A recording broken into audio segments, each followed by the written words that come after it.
Assalamualaikum warahmatullahi wabarakatuh. Welcome back to Rifki Agustian channel.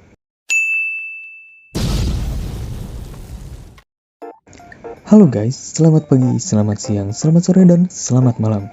Siapapun yang sedang menonton video ini, semoga kalian dalam keadaan sehat selalu dan dimudahkan rezekinya. Amin ya robbal alamin.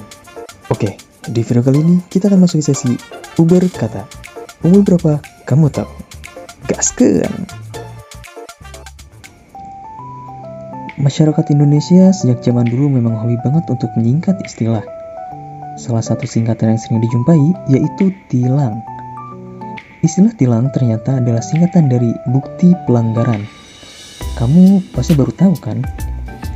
Selain istilah tilang, istilah-istilah berikut juga merupakan singkatan yang kamu pasti belum tahu sebelumnya. Yuk simak. Yang pertama, petani. Istilah ini pasti familiar di telingamu kan? Bahkan ada lagunya juga yang selalu dinyanyikan para mahasiswa saat demo. Nah, usut punya usut, istilah petani ini adalah singkatan dari Penyangga Tatanan Negara Indonesia. Sebagai negara agraris, Indonesia memiliki lahan yang luas dan subur. Di era perjuangan menuju kemerdekaan, petani adalah profesi yang sangat mendominasi. Saking pentingnya peran petani saat itu, Bung Karno ingin mengangkat derajat petani untuk melawan penjajah. Presiden pertama Indonesia itu juga memberi istilah khusus untuk petani, yaitu Penyangga Tatanan Negara Indonesia. Istilah ini disampaikan Bung Karno pada tahun 1952 saat menggalakkan swasembada pangan sebagai penjamin stabilitas nasional. Kedua, perkedel. Nama makanan satu ini sejatinya berasal dari bahasa Belanda, yakni frikadel. Konon, makanan ini sampai ke Indonesia saat Belanda menjajah Indonesia. Bila di Belanda frikadel adalah daging cincang yang dilumatkan kemudian digoreng, masyarakat Indonesia justru membuatnya dengan bahan utama kentang dan telur. Penggantian bahan ini dikarenakan saat masa penjajahan, harga daging sangatlah mahal dan susah didapat. Nah, karena dibuat dari kentang dan telur, makanan ini diberi nama perkedel, alias persatuan kentang dan telur. Ketiga, basa-basi. Saat bertemu dengan orang baru, orang Indonesia biasanya berbasa-basi. Basa-basi sebenarnya adalah adat sopan santun atau tata krama pergaulan. Namun, ada pula yang mengatakan bila istilah ini merupakan singkatan dari bahasana, bahas ini. Penyebutan itu nggak lepas dari bentuk kegiatannya, yakni bercakap-cakap mengenai hal yang dianggap remeh saat memulai perbincangan dengan teman-teman.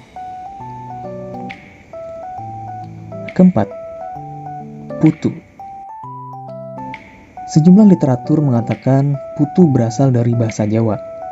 Kue tradisional yang terbuat dari tepung beras dan gula merah, kemudian ditaburi kelapa parut saat hidangan itu, memang acap ditemui di Pulau Jawa. Di Jawa, kue ini dijajakan secara berkeliling menggunakan gerobak. Ciri khas gerobak putu adalah suara nyaring yang keluar dari peluit kukusan kue ini. Karena hal itulah banyak yang menjuluki putu sebagai perdagangan umum tenaga uap. Kelima, benjol. Benjol merupakan kondisi bengkak di jaringan pembuluh darah akibat benturan. Saat terbentur, terjadi pendarahan di bawah kulit kepala. Karena bentuknya menonjol, akhirnya didefinisikan sebagai bengkak menonjol. Keenam, doi. Istilah doi biasanya digunakan untuk menunjukkan kekasih atau pujaan hati. Istilah ini sebenarnya berasal dari bahasa Inggris, doi atau Digital Object Identifier, yang berarti alat pengenal permanen suatu dokumen elektronik. Nah, karena kegunaannya berbeda, istilah doi dalam bahasa Indonesia diberi kepanjangan unik, yaitu dia orang istimewa. Kalau di KBBI, kata ini termasuk ragam cakapan yang berarti pacar. Hayo, siapa nih yang punya doi? Banyak juga ya istilah yang ternyata awalnya adalah singkatan. Jadi, di umur berapa nih kamu tahu singkatan-singkatan itu? Jangan-jangan baru tahu sekarang ya? Yuk, tulis di kolom komentar.